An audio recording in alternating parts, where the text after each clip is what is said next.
It was a crisp Saturday morning when I stumbled upon the first sign of trouble. The sun was barely up, casting a soft golden light through the living room window as I shuffled toward the front door, half asleep and craving my first cup of coffee. I was just about to open the door to grab the morning newspaper when something unusual caught my eye. A letter sticking out of the mailbox. The envelope was plain, nothing remarkable about it except for the fact that it was not one of our usual bills or junk mail. My name was nowhere to be found. Instead, it was addressed to my wife, Kate. A curious frown creased my forehead as I pulled the envelope out of the box. The handwriting was elegant, with loops and swirls that spoke of a practiced hand.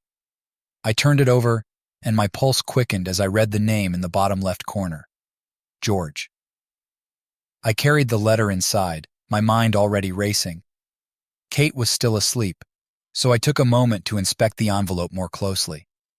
The address was correct, our home address, our names. But why was it from someone named George? I had never heard of anyone by that name in our circle. The coffee machine gurgled softly in the kitchen as I contemplated the letter. I couldn't shake the feeling that something was amiss. My curiosity got the better of me, and I carefully slid my finger under the flap, peeling it open with a mix of trepidation and intrigue. Inside, the letter was written on high-quality stationery, and the message was brief but oddly intimate. My dearest Kate, I miss you more than words can express. Our moments together are my greatest treasure. I hope to see you soon. With all my love, George. My heart skipped a beat. I read the note several times, each pass deepening my confusion. Who was George, and why did he address Kate with such affection? The name was unfamiliar, but the tone of the letter was unmistakable. It was personal, filled with a level of intimacy that left me feeling uneasy. Kate stirred in the bedroom, and I knew I had to confront her. I folded the letter carefully and slipped it back into the envelope, trying to compose myself. My mind was racing with questions as I approached the bedroom door. Kate, I called softly, trying to keep my voice steady. We need to talk. Kate emerged from under the covers, her hair tousled and her eyes still heavy with sleep. She looked at me with a groggy curiosity as I handed her the envelope. Her face turned pale as she read the name on the front. Where did you get this? She asked, her voice barely above a whisper. I felt a twinge of anxiety as I explained. It was in the mailbox, addressed to you, signed by someone named George. What's this about? Kate's face flushed with a mix of embarrassment and alarm. She tried to smile, but it didn't quite reach her eyes. Oh, Ryan, it must be a mistake. I don't even know a George. I wanted to believe her. I did. But the letter was there, and the words were clear. I couldn't shake the feeling that something was wrong, that this was just the beginning of a much deeper issue. As Kate's gaze shifted uncomfortably, I knew that the mystery of the letter was only the tip of the iceberg. The questions, the doubts, they were just beginning.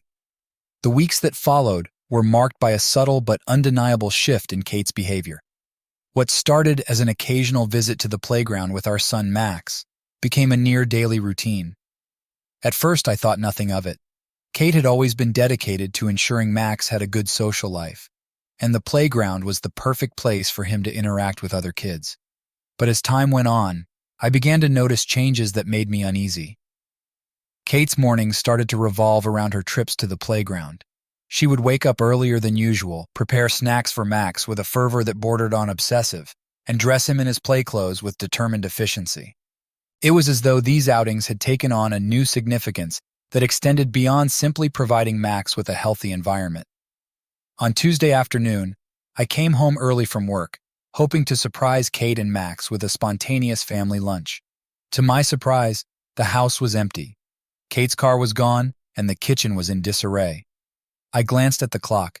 It was well past noon, and Kate and Max should have been home by now. When they finally returned, Kate greeted me with a bright smile and a casual air, as if there was nothing unusual about her extended absence. We lost track of time, she said, brushing off my concern. Max made a new friend, and I got caught up chatting with some of the other parents. I didn't press further, but the excuse seemed flimsy. Max, too, seemed unusually exuberant, chattering about a new game he'd learned on the playground. I couldn't shake the feeling that something was off, but I pushed my worries aside, attributing them to my paranoia. Days turned into weeks, and Kate's behavior continued to become increasingly peculiar. She began making excuses to extend her time at the playground, often leaving me with little explanation. On several occasions, I had to cancel or reschedule my plans because Kate was unavailable, claiming she was caught up with the other parents or helping out with impromptu activities. The more time she spent at the playground, the more I noticed her withdrawing from our usual routines. Our evenings together became less frequent, and when we did spend time together, Kate seemed preoccupied, her mind elsewhere. Conversations that used to flow easily now felt strained and awkward. She would often check her phone, her face lighting up with a smile whenever she received a message or notification. One Saturday afternoon, I decided to join Kate and Max at the playground, hoping to understand what had captured her attention so completely. As I arrived, I saw her standing by the swings, engaged in animated conversation with another parent, a man I had never seen before. Their interaction was friendly, but there was an undertone of familiarity and ease that struck me as unusual. I tried to catch snippets of their conversation, but they were speaking too softly. Later, when we returned home, Kate seemed more cheerful than usual. She spoke excitedly about the day, mentioning how much Max enjoyed himself and how pleasant it was to meet new people.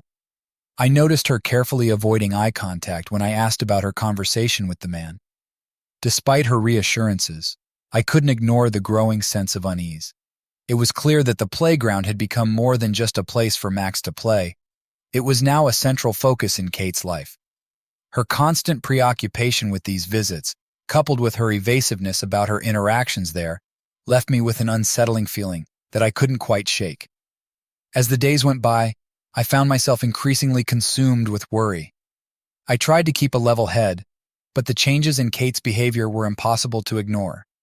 Something was amiss, and the more I observed, the more I began to question what was going on during those long hours at the playground.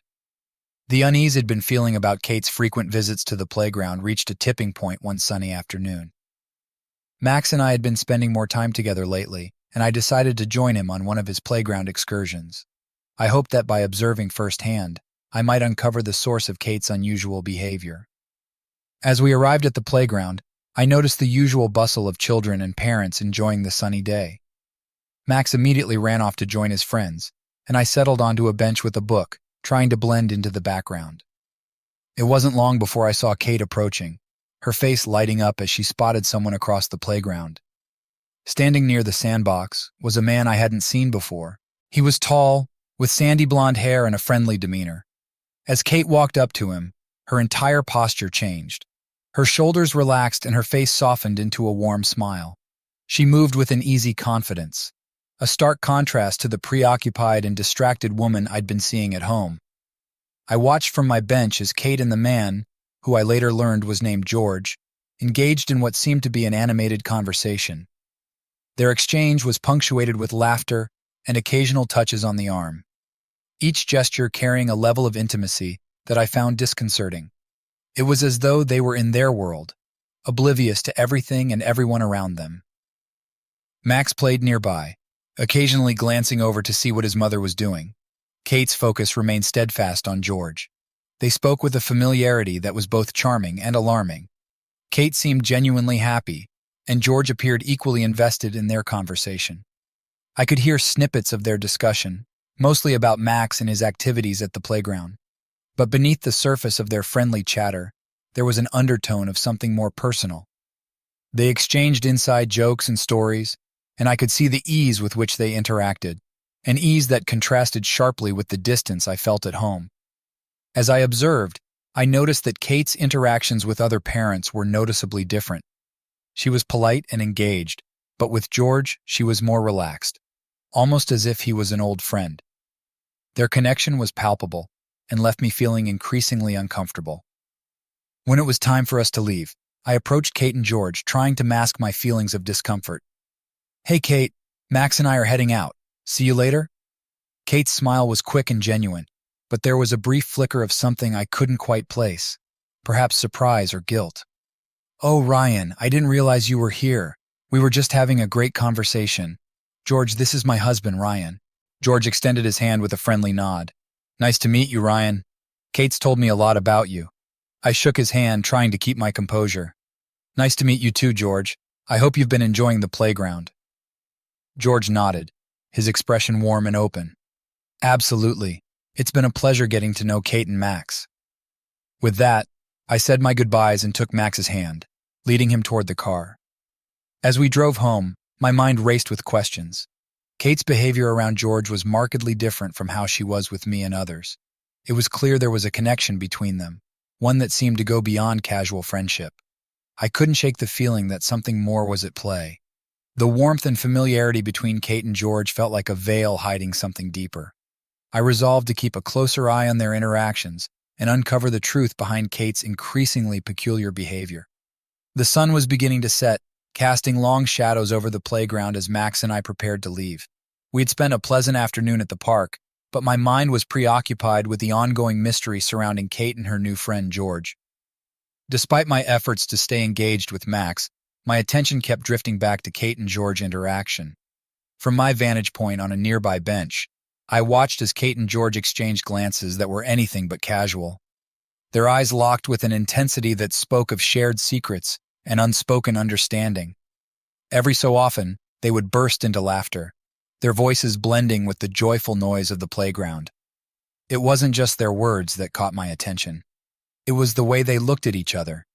There was a connection there that seemed to go beyond mere friendship. I tried to focus on Max as he played with his friends, but it was difficult to ignore the subtle but significant interactions happening right in front of me. Kate would often lean in close to George, their shoulders brushing as they whispered and shared private jokes. The intimacy of their exchanges was jarring and made my heart sink. As the afternoon waned, Kate's phone buzzed with a notification.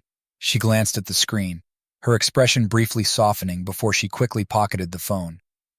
I caught a glimpse of the message previewed on her screen as she did so. A message from George. The text was short and cryptic, but the timing was suspiciously coincidental. Kate's reaction was immediate. She smiled and looked around, ensuring no one else had seen the message. My unease grew with each passing moment. As we began to gather our things, I observed how Kate and George continued their conversation, their body language more relaxed than ever. Kate seemed to linger near him, making excuses to stay a bit longer. Their interaction was a stark contrast to the brief, polite exchanges I had witnessed between Kate and other parents. Max tugged at my hand, breaking my focus on Kate and George. "Dad, can we go now?" he asked with a hint of impatience. "Sure, Max," I replied, trying to keep my tone steady. I turned back to Kate, who was still engaged in a final chat with George. "Kate, we're heading out." Kate's face lit up with a smile as she waved goodbye to George. "All right, Ryan, we'll see you at home." George waved back, his smile too wide and too knowing. "Take care, Kate. It was good seeing you." As we walked toward the car, I couldn't shake the feeling of discomfort. The way Kate and George had interacted, the knowing glances, the shared secrets, and the late message, had all combined to create a growing sense of unease. The strange coincidences and visual cues pointed to something more than a simple friendship. When we got home, I found myself replaying the events of the day, trying to piece together the clues. It was becoming increasingly clear that there was more to Kate's relationship with George than she was letting on. The subtle hints, the timing of the messages, and the intensity of their interactions left me with a sinking feeling that something was seriously amiss. As I watched Kate prepare dinner, I resolved to confront her about what I had witnessed. The unease I felt was not something I could ignore any longer. I needed answers, and I needed to understand the full extent of what was happening between Kate and George before it was too late.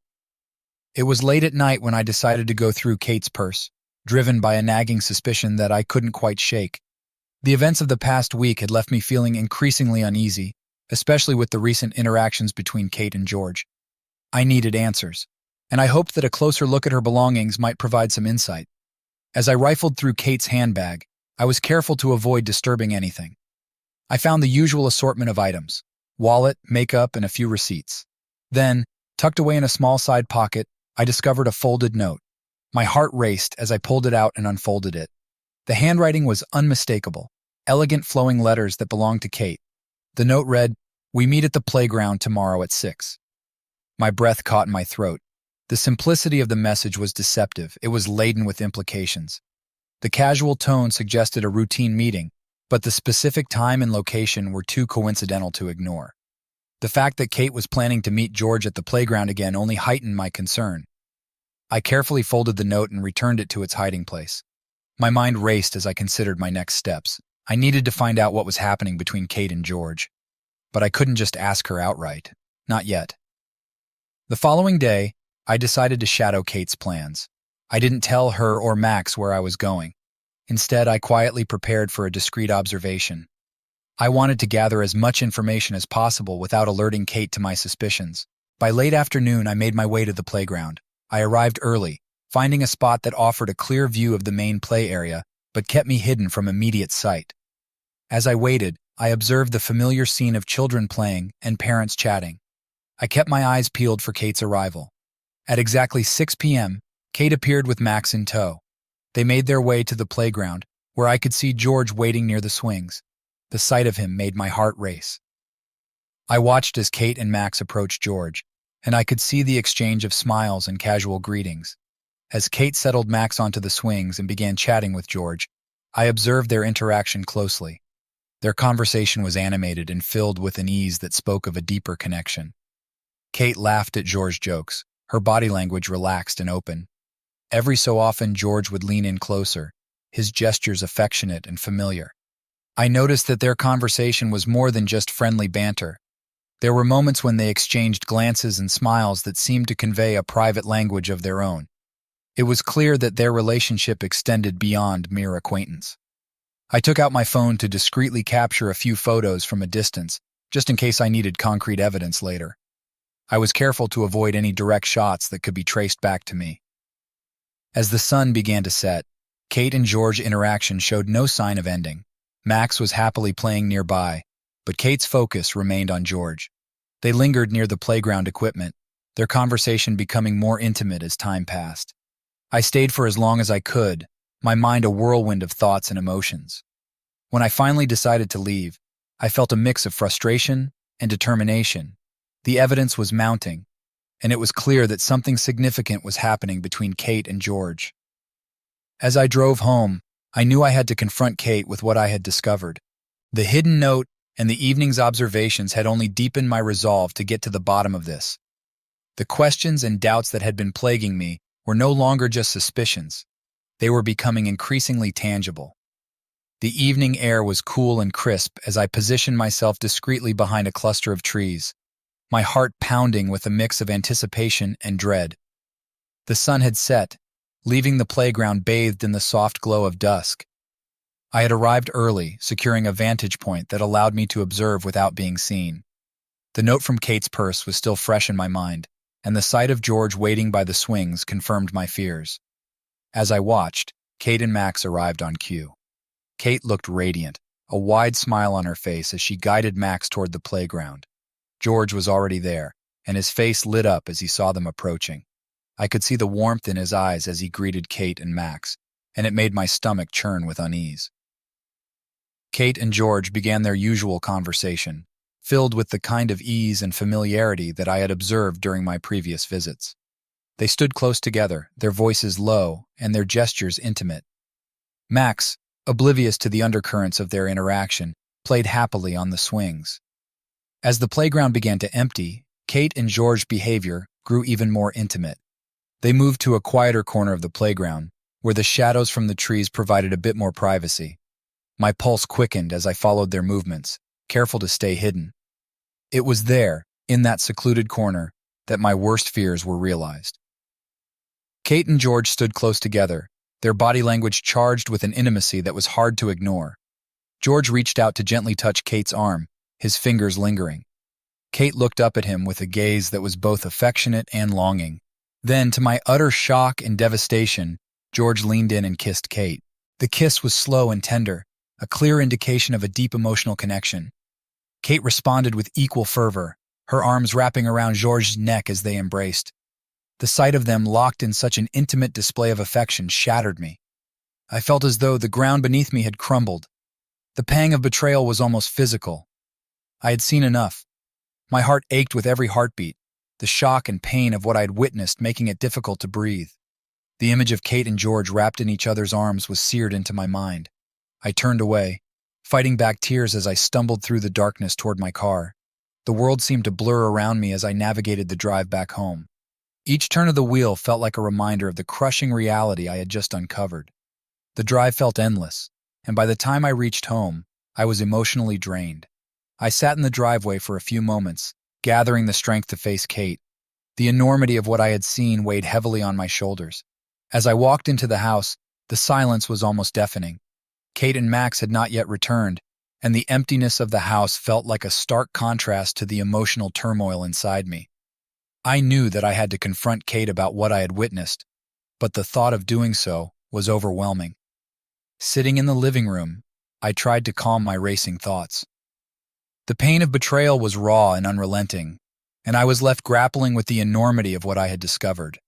The secrets, the lies, and the broken trust had become an inescapable reality, and I knew that the path forward would be fraught with difficult conversations and painful truths. The house was eerily quiet when Kate and Max finally returned home. I had been pacing the living room, my mind racing with the turmoil of the evening. The sight of Kate and George together, their intimate embrace, was still fresh in my mind, and the pain of betrayal felt like a heavy weight on my chest. The sound of the front door opening pulled me from my thoughts. I took a deep breath, steeling myself for the confrontation that was about to unfold. Kate walked in, her face brightening when she saw me. Max trailed behind her, his laughter filling the room as he recounted his day. "Hi, Ryan," Kate said, her voice cheerful but tinged with a hint of exhaustion. "We had a great time at the playground. Did you miss us?" I forced a smile, struggling to keep my emotions in check. "Hi, Kate. We need to talk." Kate's smile faltered slightly. She could sense the seriousness in my tone. "Sure, what's up?" "Let's sit down," I said, gesturing toward the couch. Kate's expression grew concerned as she followed me, settling beside me while Max went to play in his room. I took a deep breath, trying to gather my thoughts. I reached into my pocket and pulled out the note I had found in Kate's purse. I held it out for her to see. "I found this in your bag. You were planning to meet George at the playground, but that's not all." I then pulled out my phone and showed her the photos I had taken from the playground the previous evening.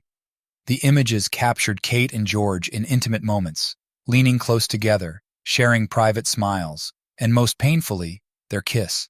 Kate's eyes widened as she took in the evidence. Her face turned pale, and she clutched her hands together in her lap. "Ryan, Save it," I interrupted, my voice trembling with a mix of anger and hurt. "I saw everything, Kate. I saw how you and George were together, how you were kissing him. I need to know what's going on." Kate's face crumpled as the weight of the situation hit her. Tears welled up in her eyes, and she struggled to find her voice. "Ryan, I'm so sorry. I never meant for this to happen." I felt a pang of sadness and frustration at her words. "How long has this been going on? Why did you feel the need to hide it?"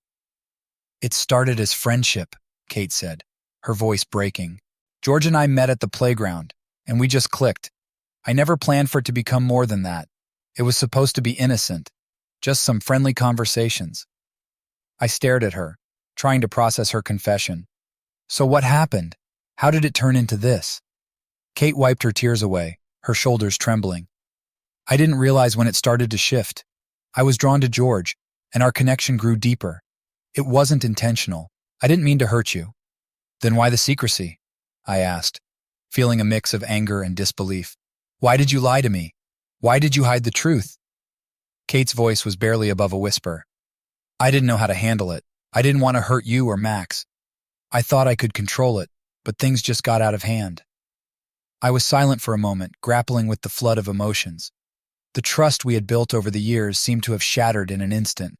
The pain of her betrayal was overwhelming, and I struggled to find the right words. "I need some time to process this," I finally said, my voice heavy with disappointment. "I need to figure out what comes next for us." Kate nodded, her eyes filled with remorse. "I understand. I am so sorry, Ryan. I never wanted to hurt you." As I watched her, I felt the weight of the situation settle over me. The love and trust we had once shared seemed to be a distant memory, replaced by the painful reality of betrayal. I knew that moving forward would be incredibly challenging, but for now, I needed space to come to terms with what had happened. The living room was filled with a tense silence as Kate and I sat facing each other. The reality of the situation was crashing down on us, and the pain of betrayal was palpable. Kate's tear-streaked face and trembling hands spoke volumes, but I struggled to find any sympathy amidst the whirlwind of my emotions. "Ryan, please," Kate pleaded, her voice choked with emotion. "This was just a moment of weakness. I didn't mean for it to become so complicated. It just happened." I shook my head, unable to mask the frustration and hurt in my eyes. "A moment of weakness?" I echoed, my voice rising in disbelief. "This isn't just a moment of weakness, Kate. It's been going on for weeks, and you've been hiding it from me." Kate's face crumpled further as she reached out to me, desperation etched in her features. I didn't know how to handle it. I didn't plan for things to get so out of control. I thought I could fix it, but I was wrong. I stood up, unable to sit still any longer. The anger and betrayal I felt were overwhelming, and I paced back and forth, trying to make sense of the chaos. "You should have been honest with me from the start. You should have told me if you were unhappy or if something was wrong. Instead, you chose to deceive me and hide the truth." Kate rose from the couch and tried to close the distance between us. "Ryan, I'm so sorry. I didn't want to hurt you. I never wanted any of this." I held up my hand to stop her, my expression firm. "Sorry doesn't change what's happened, Kate. I need more than apologies right now. I need to understand where we stand and what you want moving forward." Kate looked at me with a mixture of sorrow and confusion. "I don't know what to say. I don't want to lose you. I made a mistake, and I'm willing to do whatever it takes to make things right." I sighed heavily, feeling the weight of her words but struggling to accept them. "You need to be honest with yourself, Kate. If you truly want to fix this, you have to make a decision. Are you committed to our relationship and willing to work through this, or are you choosing to be with George?" Her eyes widened in shock. "You're asking me to choose? Just like that?" "Yes," I replied, my voice resolute. "You need to make a choice. Either you end things with George and commit to working on our relationship, or you leave and pursue whatever it is you have with him. But you can't have both." Kate's shoulders sagged as she looked away, her mind racing. "This is so unfair. I didn't want any of this to happen. It wasn't supposed to be like this." I felt a pang of sadness but stood firm. "Life isn't always fair, Kate. We have to face the consequences of our actions. I need to know where I stand, and I need to know that you're serious about making things right. If you can't decide, then I'll have to make that decision for you." Kate's face was a mask of anguish as she struggled to process my words. "I don't know if I can make this decision right now. Everything is so messed up." I took a deep breath, trying to control the surge of emotions within me. "Then maybe it's time for us to take a step back and evaluate things. We both need space to think clearly about what we want and what's best for us." Kate nodded slowly, tears continuing to stream down her face. "I understand. I'm sorry for everything, Ryan." As she left the room to gather her thoughts, I sat alone, the weight of the situation pressing down on me. The path forward was unclear, and the choices we faced were daunting. But one thing was certain. The foundation of our relationship had been shattered, and rebuilding it would require honesty, commitment, and difficult decisions. In the weeks following our confrontation, Kate and I decided to seek professional help. The emotional turmoil of the past few months had left both of us struggling to understand how things had unraveled so quickly. We agreed that seeing a family therapist might provide us with the tools to navigate the complicated emotions and decisions that lay ahead. Our first session with Dr. Rebecca Collins, a calm and empathetic therapist, was filled with a mixture of apprehension and hope. As we sat in her cozy office, the walls lined with books and soothing artwork, I felt a glimmer of optimism that this might help us find some clarity. Dr. Collins began by asking each of us to share our perspectives on what had brought us to therapy. I spoke about the betrayal, the feelings of hurt and anger, and the need for honesty and resolution. Kate, sitting beside me, looked nervous but resolved as she began to speak. "It's been a difficult few months," Kate started, her voice wavering. "I felt overwhelmed and lost, and I didn't know how to handle everything. My connection with George started as something innocent, but it quickly became more than that. I didn't realize how deep my feelings had become until it was too late." Dr. Collins listened intently, her expression empathetic. "Kate, can you tell us more about what you were feeling before you met George? What were the underlying issues that might have influenced your actions?" Kate took a deep breath, her eyes searching for the right words. I had been feeling increasingly isolated and disconnected. I've struggled with feelings of inadequacy and depression for a long time, but I didn't want to admit it. I thought I could handle it on my own, but everything just became too much. Dr. Collins nodded, encouraging Kate to continue. It sounds like there were underlying emotional struggles that were impacting your behavior. How did you feel the relationship with George was helping you cope? Kate's eyes filled with tears as she spoke. George made me feel seen and valued in a way that I hadn't felt in a long time. Our conversations were a refuge from my inner turmoil. It was like a temporary escape from the sadness and pressure I was feeling. I didn't mean for it to become a full-blown affair. I was just trying to find a way to cope.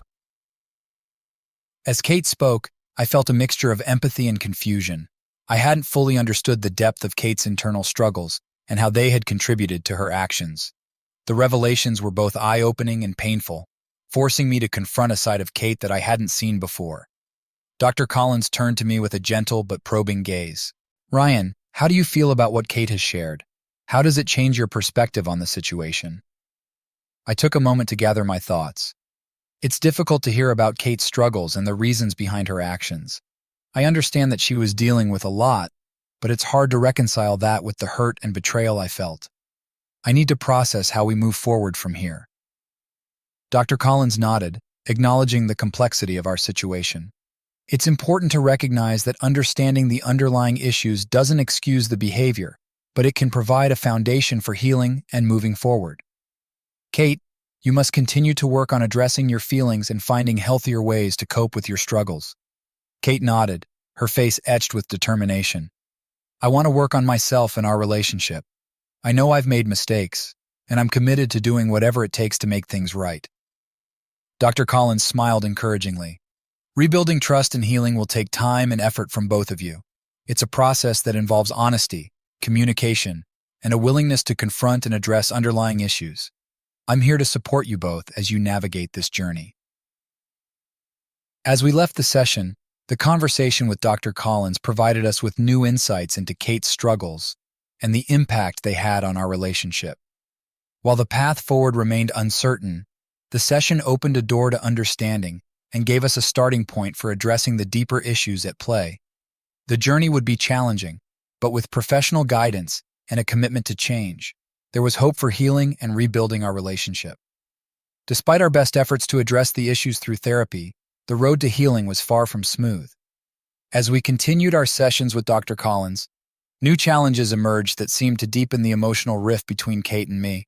The trust that had been broken was not easily repaired, and each day brought fresh conflicts that tested our patience and resilience. One of the most challenging aspects was dealing with the lingering emotional tension. Simple disagreements quickly escalated into heated arguments, fueled by the underlying resentment and mistrust that had taken root. Even mundane issues like household chores or parenting decisions became battlegrounds where every word seemed to carry an extra layer of unspoken hurt. Adding to the strain were Kate's frequent emotional outbursts. The process of confronting her vulnerabilities and the guilt from her affair led to unpredictable mood swings that were difficult for both of us to navigate.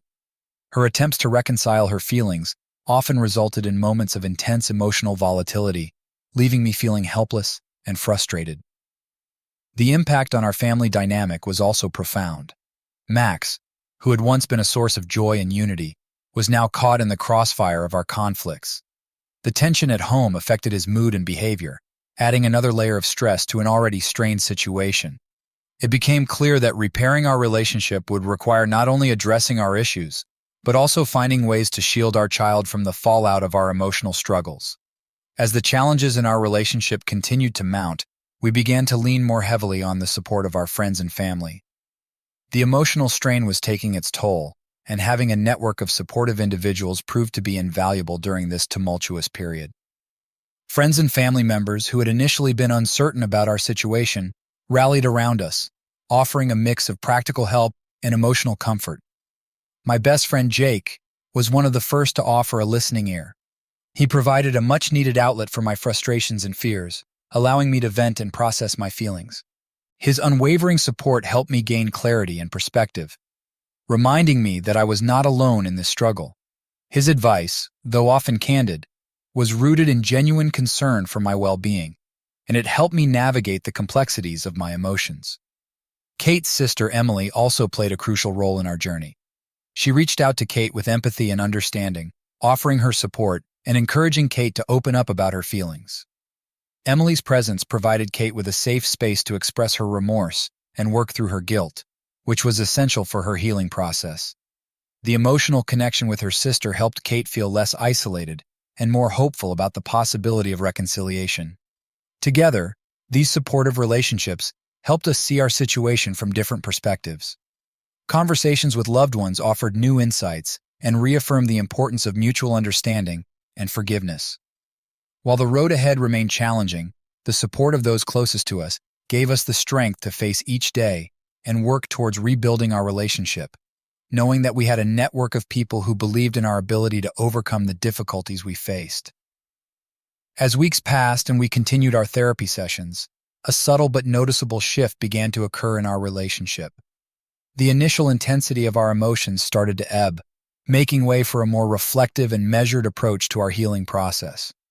Both Kate and I committed ourselves to being more open and honest with each other, recognizing that transparency was key to rebuilding the trust that had been so deeply fractured.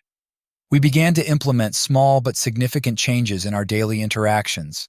Simple gestures, like checking in with each other more frequently and openly discussing our feelings, became part of our routine.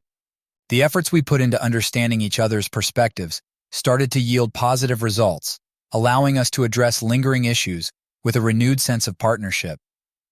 One of the most encouraging signs of progress was our growing ability to trust each other again. Although it was a slow process, the consistent practice of honesty and communication gradually helped to rebuild the foundation of our relationship. We learned to navigate our differences with greater empathy, and the sense of betrayal that had once felt insurmountable began to diminish. By the end of this chapter in our journey, there was a cautious optimism in the air. Our relationship was far from perfect, but the efforts we had made were beginning to bear fruit. We were learning to trust each other once more, and were gradually moving towards a more secure and balanced dynamic. While we knew there was still work to be done, the progress we had made provided a hopeful glimpse of the future we were striving to reclaim together.